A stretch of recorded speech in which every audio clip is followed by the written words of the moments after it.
দুইজন মুসাফির বন্ধু দুর্গম পাহাড়িয়া পথ দিয়ে হেঁটে যাওয়ার সময় দুর্ঘটনাবশত পাহাড়ের মধ্যে থাকা বড় একটি খাদের মধ্যে পড়ে গেল।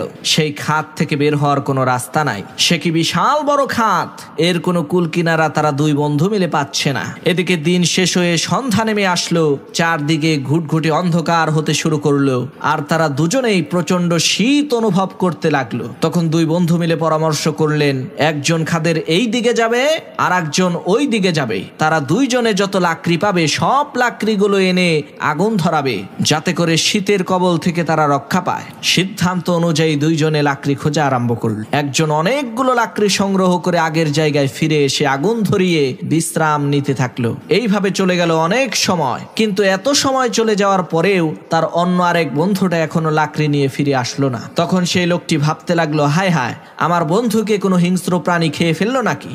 সে কোথায় গেল, তাকে তো খুঁজে পাচ্ছি না।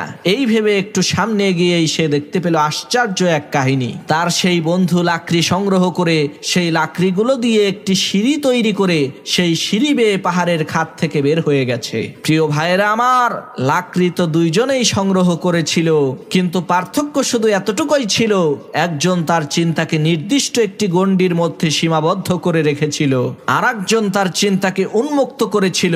ঠিক একইভাবে আপনি সহ এই দুনিয়ার সমস্ত মানুষেরা একদিনে মোট 24 ঘন্টাই সময় পায়। আসল কথা হলো, এই 24 ঘন্টা সময় আপনি কিভাবে ব্যয় করবেন তার উপরে নির্ভর করবে আপনার ভবিষ্যৎ।